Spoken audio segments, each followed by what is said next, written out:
Erede della Villa Isabella. Non lo so, non ne ho idea. Ma fin quando non avrò sistemato questa questione, purtroppo dovremo rimandare il nostro affare. E i soldi che vi ho anticipato per pagare i debiti lasciati dalla buonanima di vostra zia? Li sconteremo dalla vendita della villa, come era stabilito.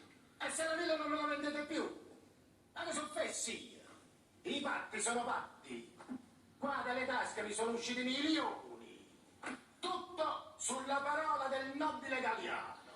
E la parola sarà mantenuta, mi creda. Avrà Villa Isabella. Si tratta solo di saper aspettare. E ora, se mi vuole scusare.